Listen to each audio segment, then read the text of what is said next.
Have you ever wondered what it would be like to overland a vintage vehicle around the country? Cause so do we. And if you want to find out, stick around, because we're crazy enough to do it. We figured there's no better way to see the sights of Australia. And it's about damn time we did some actual four-wheel driving to see how this thing goes.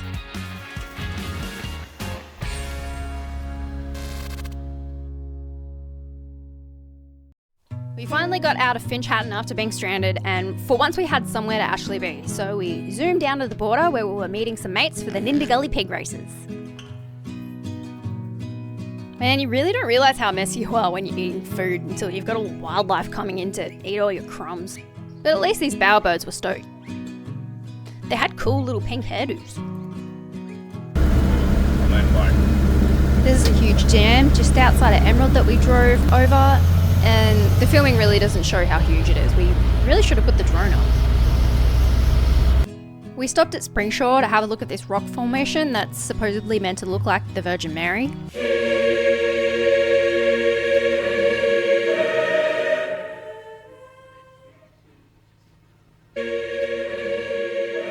I don't really see it.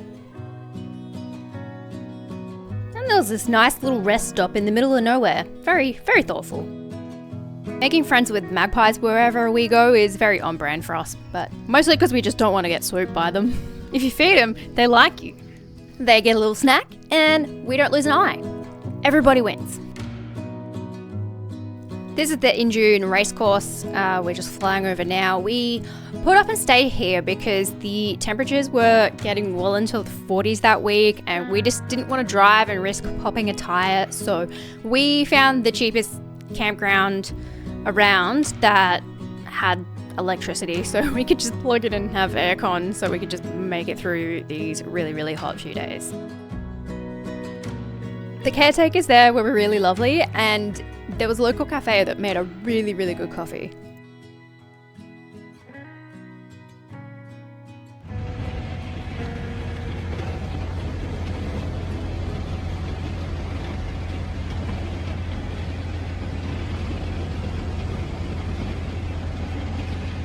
Whoa!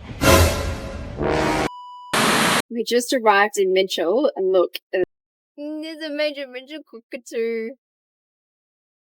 I'll have to get a closer up video of the cockatoos later because it's too hot. Like, we're all flat out like lizards drinking. I think the thermometer said 44 degrees outside. Like, it's fucked. And I think we didn't go the long way because we were avoiding the heat, but the heat found us anyway. Ugh. Later we went out and braved the hot streets of Mitchell in search of a popsicle and to have a look around. The main thing we wanted to do was go and check out the artesian spa because Mitchell is famous for its artesian water. You look so mad. It's thermal groundwater that has heaps of minerals and things in it that's really good for your skin. Just don't do what I did and put your head under the warm water because that's how you get a brain-eating amoeba. And I found a magnet to add to our places we visited magnet collection. We come to say hello.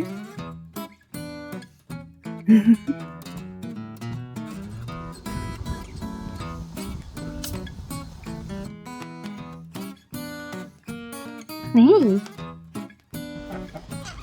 Hello, just hold it up really high and you can go. Hello. Still not fit. Mm. If you want to go in there, you first and take a photo. Yeah, we go.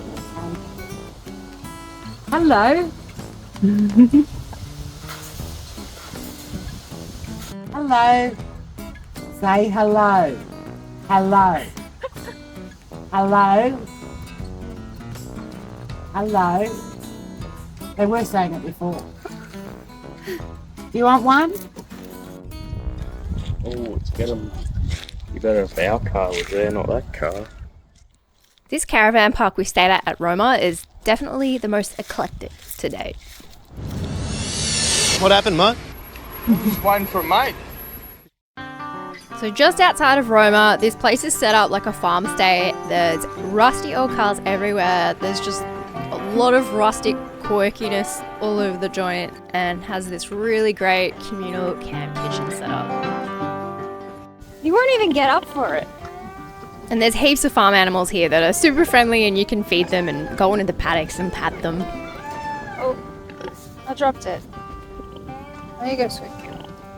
Oh look, here's your baby. Keep locking off your baby.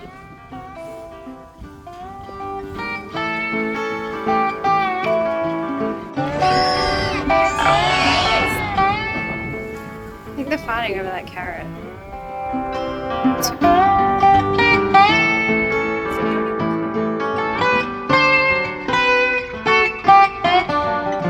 Is this turkey trying to impress this peahen? Oh my god, he is. I don't think you're her type, mate. The sky started looking pretty dark and the wind was picking up, so we were wondering, oh, do we put the awning away? We're like, nah, it'll be fine, it's pretty strong. The amount of times we put the awning away, just in case, for no reason, we weren't falling for that again. Meanwhile, this peacock is trying not to blow away. That was my last carrot. I'm so sorry. It was my last carrot. What a beautiful sunset. It'll blow right past us. It'll be fine.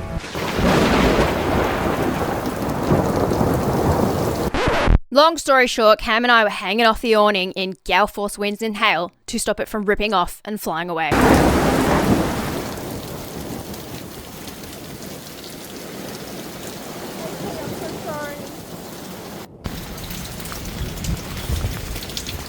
Ugh. She's a bit messy. Oh, you're just gonna hurry. Get a banister brush. No, thanks. Doesn't want to play with you. Hop in your bed. Go on.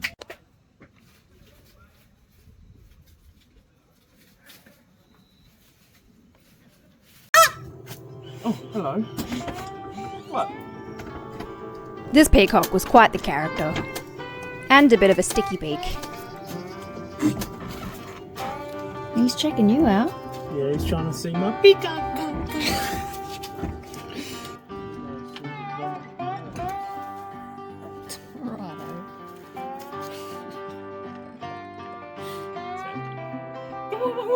Is it over there?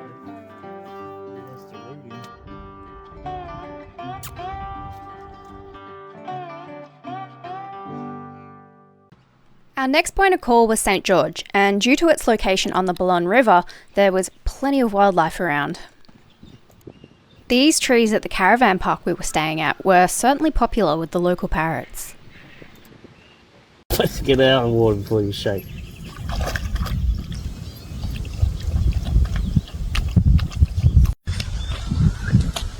Go hit it. No, thank you. I choose life. Gentle. Good girl. The Nindigully pub gets really busy for its annual pig races, so we made sure we got there a couple days early. We woke up the next morning to discover that the river that runs through the campground was flooding. We figured we were in for a pretty soggy weekend. Only yesterday, some guy had been banging on about all the great campsites on the other side of the river. That weir was not flowing yesterday. And that big gum tree up the back there was not underwater at all. The water continued to rise, and a few people even had to move their campsites during the night. Thankfully, the flood level peaked before the day of the races. I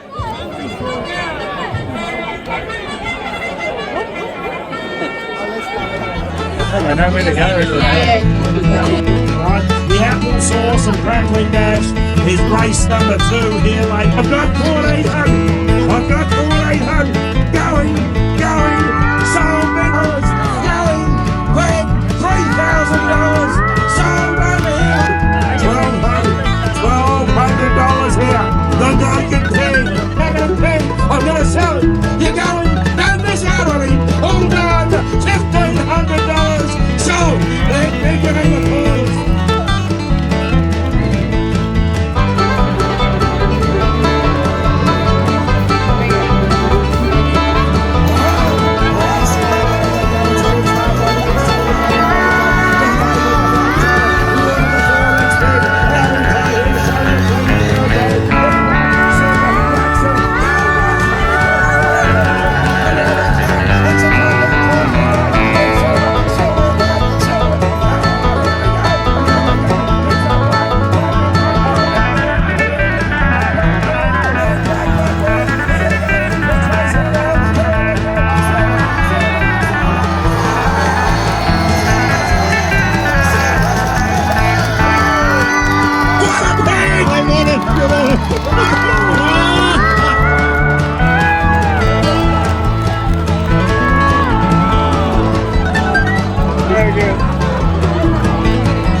far. Oh my god, it's huge. Yes, it is.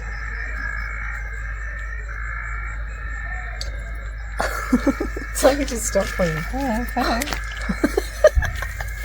Hello? After race day, the crowds left and things got a lot more quiet around Nindigully. Our plan was to continue travelling south down to Lightning Ridge, but the roads were still underwater. We decided to hang around with a few other stragglers and wait to see if the water would go down. 3 days on, we were over it and the road was still closed. Oh yeah, and the pub ran out of pizza. So we gave up on Lightning Ridge and headed east to Gundawindi instead. That's a bit of water. Middle of the road's the highest bit. It's over 0.4, you got a bit more trouble.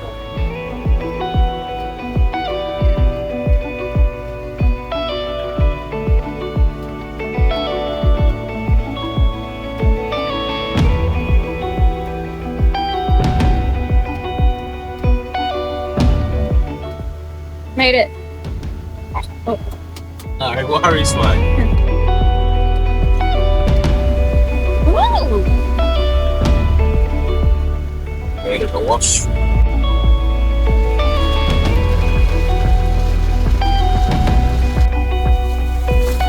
Oh shit!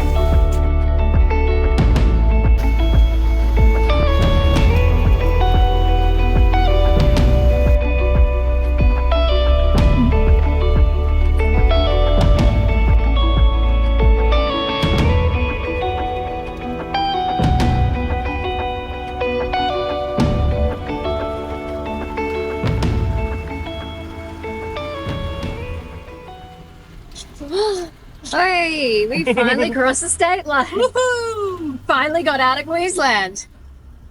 Took us long enough.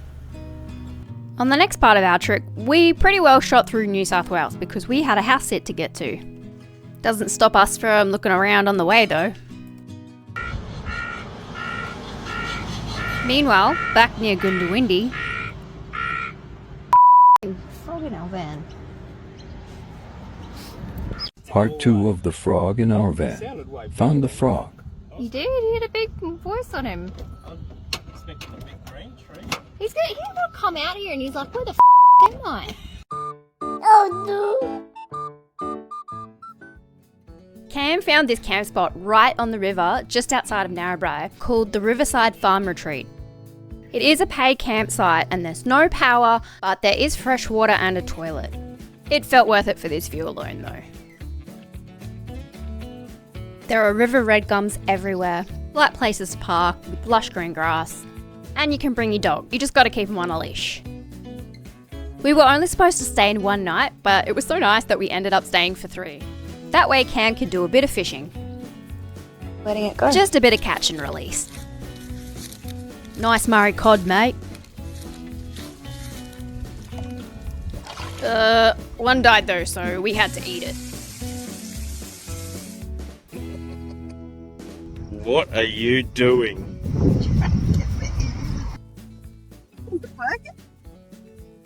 I think she's laughing at you. This is Pepper, the resident emu. We were told she is quite partial to Jats crackers. We didn't have any Jats crackers. Do you think she'd like a rice cracker instead?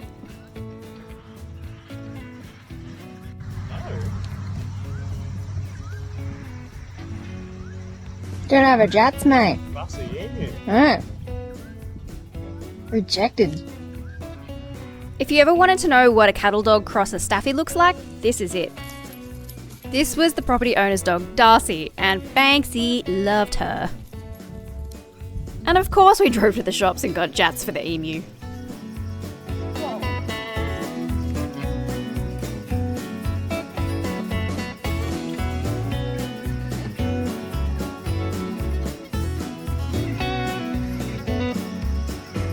Emu whisperer.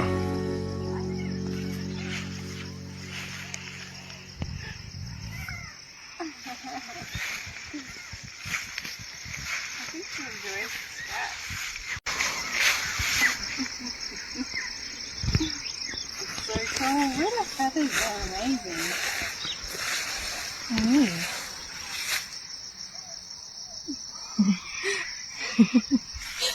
She felt like a big oily feather duster. What you see here is actually the reason we chose to stay in Narrabri. I saw these crazy looking rocks on TikTok of all places, and I had to mark it on the map for us to go check out. This is Sawn Rocks, and it's one of the best examples in Australia of a rock formation called organ piping. And as you can see, it really does look like the pipes of a church organ, or a pile of stacked timber. These stunning natural pillars were formed over 21 million years ago, when molten lava from a volcano cooled and cracked into these vertical basalt columns. The 40-metre cliff you see here is the sheared-off remains of that basalt lava flow. And this has been exposed by the creek as it cuts its way from the top of the plateau over millions and millions of years to where it now flows at the base of the cliff. Look closely and see if you can spot Cam and I down the bottom. It's thought that the columns continue underground for another 60 metres. Getting to Sawn Rocks is an easy 30-minute drive from Narrabri into the Mount Caputa State Forest. From there, it's a cruisy 15-minute walk along the shady track to the lookout at the foot of the rocks. It's definitely worth a look. We're in Grenfell, which is like an old mining town, like gold mining town from back in the day, and we're at one of the up things, and pretty sure that's like the hitching post for your horse. It's one over there. It's so cool. It is just like the oldest town ever. Look at it. We spotted this amazing cactus garden as we passed through Gilgandra, but sadly it was closed. It would have been illegal to pass through central west of New South Wales if we didn't pop into the Taronga Western Plains Zoo, better known as the Dubbo Zoo. This was our first time visiting an open range zoo, and that's where the animals have a lot more room to roam around compared to their city zoo counterparts. And I would say they definitely looked happier for it. It was a very hot day though, so quite a few were just vegging out, trying to escape the heat. The great thing about your entry ticket is that it's valid for 2 days, so if you get a bit hot yourself, you could leave and come back the next morning when it's a bit cooler. What's this? I don't think this is part of the zoo. This brushie is gonna be a freeloader. And it was mildly offended about its tail getting touched.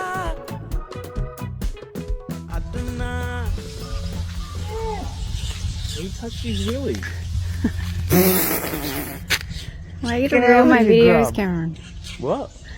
Didn't they just touch trunks? No, he's got his ding dong out and he grabbed it. Oh.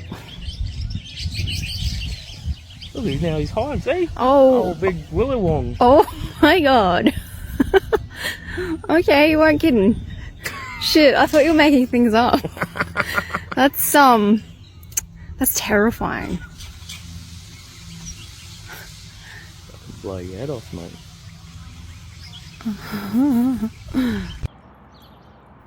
We pulled over, I looked at this building because, well, it looks pretty cool.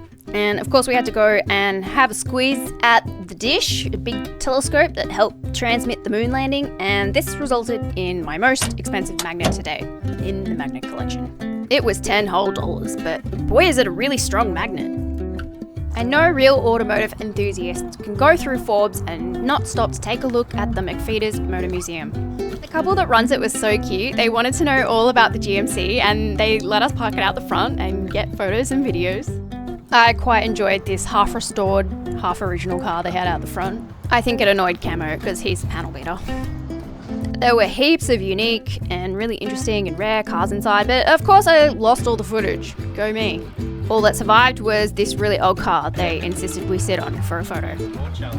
After that, we moseyed on down to the local pub in Forbes for a beer and a bit of a feed. The publican was this real camp rockabilly guy and he was playing some pretty fun tunes. Went and saw the dog at the tucker box, Sadly, did not see the other tugger box you could put your dog on. But we did find a nice free camp near Gundagai that was right on the river. Is this Final Destination or the breaking of the space-time continuum? In the snowy valleys, I think we may have stumbled across our most beautiful campsite yet.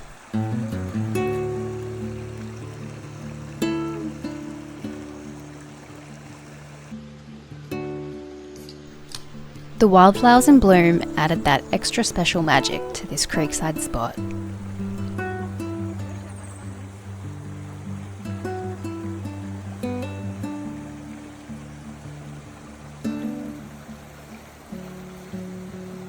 The creek actually glitters due to all the pyrite in the water. And if you're lucky, you might spot a rainbow trout, or even a sapphire or two. Oh my god, she gets a speed. Oh no. Oh my god, you rocked off.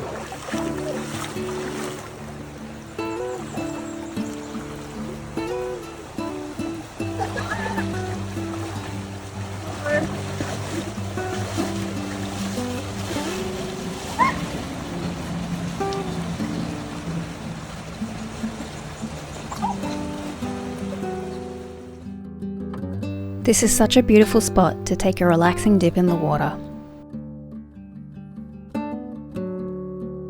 This stream flows all the way to Paddys River Falls, which we'll show you in a minute. The campgrounds are surrounded by this bushland forest, which we were able to explore along a very overgrown, likely informal track that we found. Just don't make my mistake of walking in there with thongs on. Let's just say that until this day, I had no idea what jack jumper ants were, but I found out what they felt like. Paddys River Flat is a free campground with access to toilets, bins, and drinking water. Dogs are allowed, and there are about 30 camp spots in total. According to the locals in Tumbarumba, we were really lucky to have the flats almost all to ourselves. It was early December, and they told us that by Christmas, the campground is absolutely chockers with vans. It's also a favourite spot of the locals, so it looks like the hot tip is to come early to beat the crowds.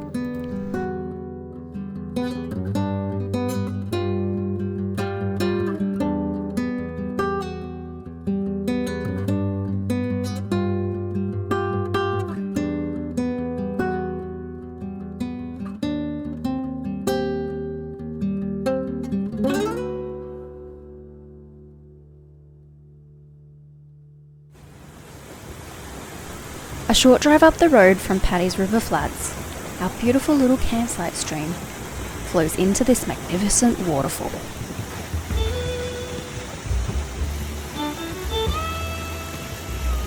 You don't have to walk far to see it, as it's practically right off the car park. But if you do want to get a close look, you'll have to tackle quite a few stairs.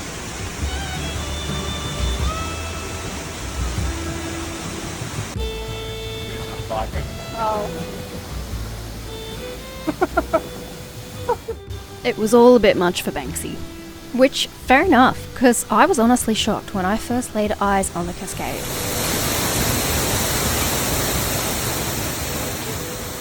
I was not expecting it to be this big or this loud.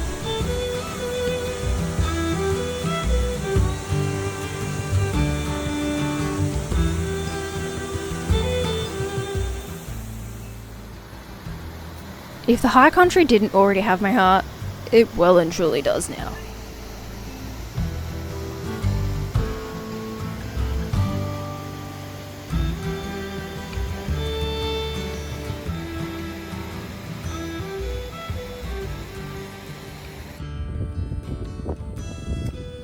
On our way to the Man from Snowy River Museum in Corryong, just over the border in Victoria, we made a quick stop at the Southern Cloud Memorial Lookout.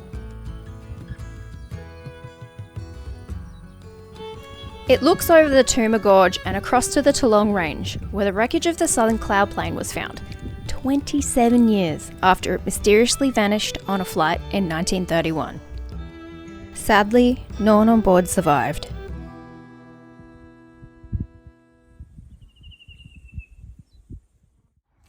Go, mate. In now. I've had enough of your shit. See ya. That's where she belongs. Keen to check out more of the Snowy Valley's high country, we headed to the Bago Plateau for a bit of off-road exploration.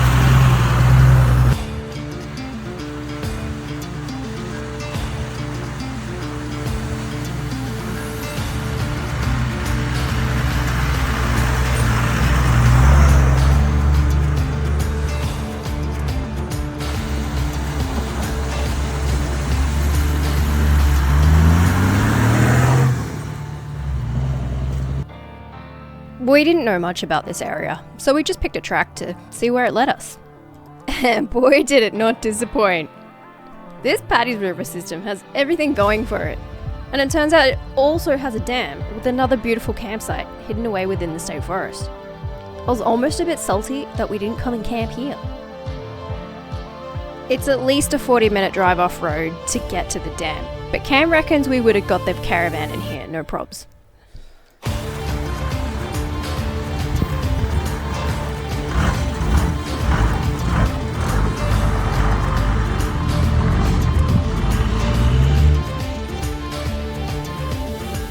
There was an insane amount of wildlife here.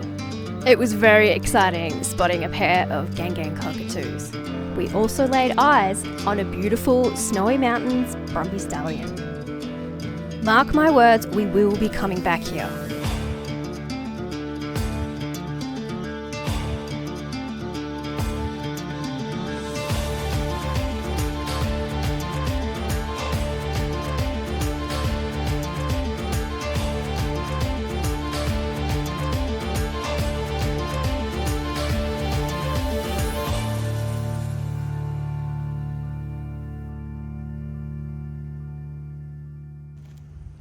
Shout out to Gingelic for a good feed and a great local cider.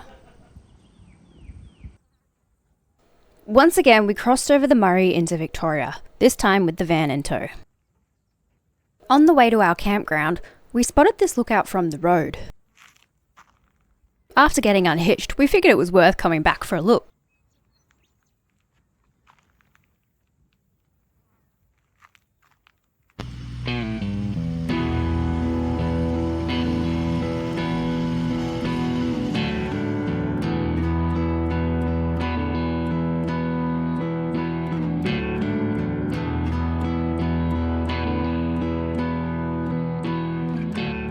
Our first Victorian campsite, right on the banks of the Murray River.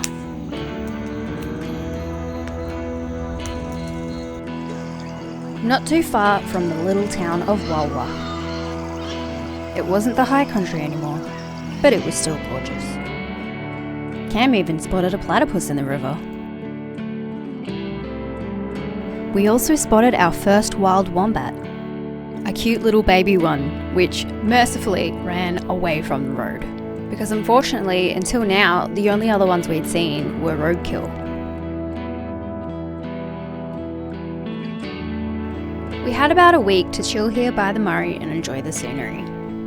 Once we finished up here, we were due to head to Beechworth for a house sitting job we had lined up for over the Christmas period.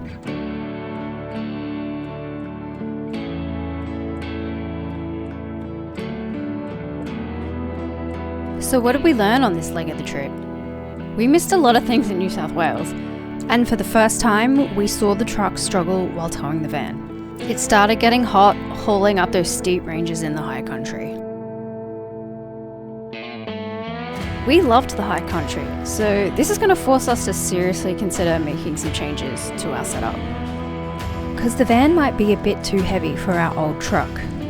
It can do it, but we don't want to stress about it. So what do? Do we modify the GMC? Or should we upgrade to a modern tow rig? Or should we just change the van? We have a lot to think about. What would you do in this situation?